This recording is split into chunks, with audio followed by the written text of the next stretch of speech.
Madame, Monsieur, bonjour. Dans notre rubrique invité aujourd'hui, nous avons la joie d'échanger avec un philosophe, un intellectuel, écrivain et qui fut aussi ministre de la Culture de 2009 à 2012. Il a remporté cette année le prestigieux prix littéraire, le Cheikh Zayed Book Award, décerné à ceux dont les écrits et les traductions en sciences humaines notamment ont enrichi objectivement la vie culturelle, littéraire et sociale dans le monde arabe. Bonjour Ben Salem Hamish. Bonjour, merci de m'accueillir. Mais tout le plaisir est pour nous. Alors, ce livre, Le moi entre existence et création, c'est donc le titre de votre livre qui a été publié, rappelons-le, par le Centre culturel du livre pour l'édition et la distribution. Alors, c'est un itinéraire philosophique, parce que vous êtes philosophe tel que, comme je le disais un peu plus tôt. Le moi psychologique est-il mis en avant? Est-ce une sorte de récit autobiographique? Oui, d'abord, la traduction exacte, qui me semble beaucoup plus proche du titre en arabe, c'est le soi entre exister et créer. Très bien. Voilà. Et c'est une autobiographie, intellectuelle.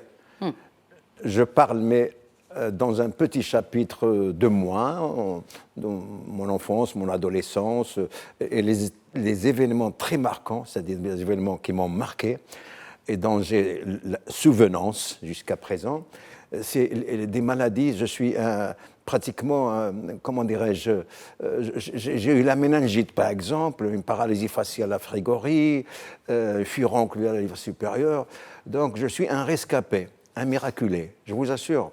Parce que c'est quand même la fin des années 60, on ne soignait pas facilement la méningite, et voilà. Et ça j'ai dit, puisque ça mérite d'être raconté, ça n'arrive pas à tout le monde, eh ben, je me suis mis à raconter. Et je vous jure, je vous assure, qu'en écrivant, je ressentais la douleur que j'avais à l'époque déjà. Qui revenaient, oui. Ces sentiments-là, ces souvenirs qui revenaient en écrivant ce livre. En écrivant, absolument. Vous savez, la méningite, c'est terrible. C'est les méninges qui se mettent en flamme et ça se transforme en un liquide et qui raidissent la colonne vertébrale. Absolument. Et il faut extirper ça avec de grosses seringues et c'est là des cris à n'en pas finir. Bon, voilà. Et donc ça, c'était le chapitre qui parlait de vous. Qu'en est-il des autres chapitres? Parce que les autres chapitres, ce sont des chapitres par rapport à l'existence oui, à travers la culture, à l'existence à travers peut-être la littérature. Parlez-nous justement des autres Oui, c'est-à-dire les autres chapitres, moi je conçois, on peut tous concevoir sa vie comme étant une série de vases communicants, hein, c'est-à-dire le moi, le sujet qui est moi, comme écrivain, comme grand amoureux des langues, n'est-ce pas, et aussi historien, je pratique l'histoire, philosophe, cela va sans dire, et aussi par la force des choses, politique, étant donné que j'ai rempli la fonction de, comme vous avez bien dit, de ministre de ce fameux ministère de la Culture. Voilà. Et pourquoi donc ça fait. Fameux Pardon? Pourquoi dites-vous fameux? Je me permets de vous interrompre. Pourquoi dites-vous fameux ministère de la Culture? Oui, c'est-à-dire c'est un métier que c'est l'un des plus pauvres sur le plan du budget. Et il faut batailler, n'est-ce pas, pour avoir des rallonges budgétaires pour mener la barque à bon port. Sinon, on fait faillite pratiquement, je vous assure. Faillite sociale? Non, faillite budgétaire. Vous savez, vous avez des associations qui demandent des subventions, il faut vraiment satisfaire beaucoup de monde, etc. Et on vous donne le plus petit budget de l'État. Alors, justement, je voulais parler de cette époque-là où vous étiez à la tête de ce ministère de la Culture. Ouais. Quels ont été vos échecs et quelles ont été vos réussites? Ah, ça, je ne peux pas être jugé parti. Ben si, quand même, un peu. Non. Puisqu'on parle d'autobiographie, peut-être aussi prendre du recul et faire une espèce d'autocritique, peut-être. Non, c'est-à-dire que moi, j'ai laissé derrière moi un document que j'ai appelé « Et la réforme culturelle aussi ». Parce qu'on parle de réforme de plusieurs secteurs et c'est rare qu'on pense à la culture ou bien on la met en dernier. Et la réforme culturelle aussi. Alors j'ai numéroté, c'était vraiment 1, 2, 3, 4, 5 de tout ce que j'ai pu réaliser, même avec les moyens du bord, d'accord ? Et il me semble, je vous dis comme ça, le musée Mohamed VI, j'étais derrière, parce qu'avant, il était vraiment dans un état de stagnation, etc. Un peu aussi pour la Bibliothèque nationale, aussi sur le plan régional, pas mal de choses. Et donc, tout ça, c'est numéroté. Et tout ça, c'est vérifiable. Hein. Bon, les échecs, c'est-à-dire, ben, évidemment, on a toujours des espérances, des visions, mais si ce n'est pas accompagné financièrement parlant, ben, on en reste aux espoirs et aux espérances. Oui. Alors, mais vous avez... je n'ai pas démérité. Hein. Je peux vous soumettre le texte en question. Bien sûr. Je vous donne juste un exemple, c'est-à-dire pour les artistes. Pour la première fois, ils ont eu leur carte d'adhérent, d'artiste, plastifiée et infalsifiable. Et j'ai dû batailler pour ça. Et comme j'ai dû batailler pour d'autres choses, je vous assure, j'étais un bâton, mais je le suis de nature. Et vous avez dit tout à l'heure, donc vous remplissez finalement beaucoup de cases, c'est ce que vous avez dit tout à l'heure. Alors philosophe, écrivain, poète, scénariste, et j'en passe. Y a-t-il une synergie entre tous ces personnages, j'ai envie de dire ? Non, je crois que c'est possible. Moi, je crois j'ai en tête ce qu'on appelait au XVIIe siècle l'honnête homme. Eh bien voilà, et vous avez les philosophes des Lumières, les philosophes allemands de l'Aufklärung, c'était des encyclopédistes. C'était des gens qui étaient d'une ouverture d'esprit telle qu'ils arrivaient vraiment à s'intéresser à tout ce qui est humain.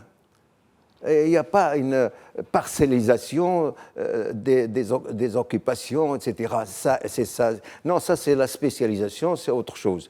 Mais moi, je pense, j'ai utilisé la métaphore des vases communicants. Ben, écoutez, quand j'écris en philosophie, mais j'écris aussi en poésie, j'écris en roman, etc. Mais c'est toujours le background, c'est l'amour de l'écriture, voyez-vous. Et donc, pour moi, je passais d'un champ à l'autre, mais ce n'est pas des champs qui s'excluent. Au contraire, ils se complètent, ils se renforcent, ils se complètent. Très bien. Et il se complète aussi en termes de langue. Qu'est-ce que vous pensez du bilinguisme, Ben Salem Hamiche ? Le bilinguisme, je crois qu'on doit tous l'être. Et même, j'irai plus loin, on doit être même trilingue par les temps qui courent. La langue arabe, c'est dit dans la Constitution, ça reste quand même la langue officielle, côté évidemment du Tamazight, etc.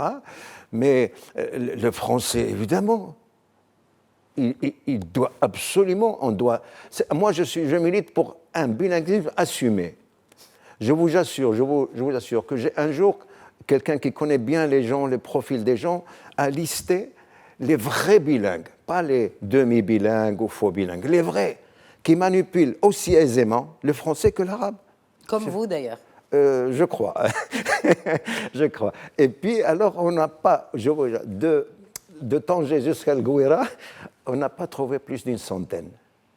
Wallah. Au Maroc. Ah oui, tout au Maroc. Mais bon, il y a évidemment les intermédiaires qui manipulent, qui manient le français mieux que l'arabe ou l'inverse, etc. Non, ceux qui sont à l'aise, véritablement à l'aise dans les deux langues et qui, plus est, écrivent dans les deux langues. Absolument. Qu'en est-il des langues anciennes ? Vous parlez également grec. Oui, le grec, oui. Et le latin. Le latin, oui. Mais en tout cas, le grec, vous le parlez couramment. Ah, je le parle couramment, bien sûr. Vous savez pourquoi ? Pourquoi ? Parce que j'ai fait la philosophie. On ne peut pas faire la philosophie en ignorant la langue grecque. Et disons aussi, je suis marié à la Grèce par ma femme.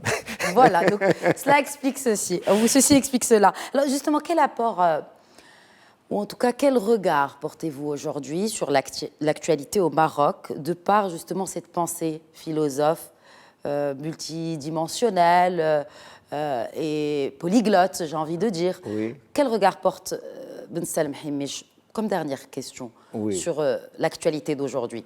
L'actualité toute brûlante. Chaude, on va dire. Chaude. Hein ? Chaude, oui. Non, vous savez, en philosophie, on dit le nerf de la guerre, c'est l'argent. Et pour la philosophie, le nerf de la philosophie, c'est la critique.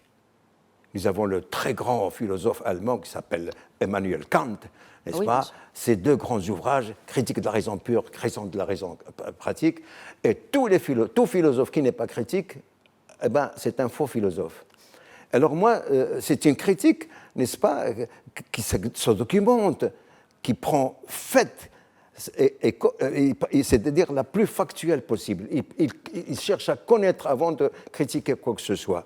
Alors, évidemment, nous avons fait énormément de choses, Sa Majesté, c'est-à-dire que je vois qu'il y a des réalisations formidables sur le plan de l'infrastructure et sur d'autres plans aussi, et pour la femme, et pour les droits de l'homme, etc. Ça, personne ne peut le nier. Mais, que voulez-vous, on demande toujours mieux et plus. D'accord? Et j'ai bon espoir qu'on va pouvoir le faire, avec évidemment la volonté de Sa Majesté et des partis politiques, et de la société civile, et de nous tous. Et de nous tous. Et Ouais. justement, pour l'année qui est à nos portes, pour 2020, on ne peut que vous souhaiter d'ailleurs une bonne année, Ben Salem Hamiche. Merci beaucoup. C'est fini, merci. Pour ces réponses transparentes. Je rappelle donc que Addat, Bain al-Wujud wal Ijad, le soi Oui. entre créer, Non, exister et créer. Exister et créer. C'est un très très grand prix Oui. à l'échelle du monde arabe. Absolument, on peut le Et voir, c'est en littérature. Et deux journaux qui ont dit de moi, n'est-ce pas, le plus lu, le plus traduit et le plus riche. Le Vous vous plus rendez compte? Merci beaucoup. Merci, en c'est tout moi. cas, un plaisir de lire ce livre, ça c'est sûr. Merci Il beaucoup. va être traduit d'ailleurs. Très bien. Dans 5 langues. C'est bon à savoir. Merci de nous avoir suivis. C'était l'invité du jour. Très bonne suite des programmes sur notre antenne. Merci, merci.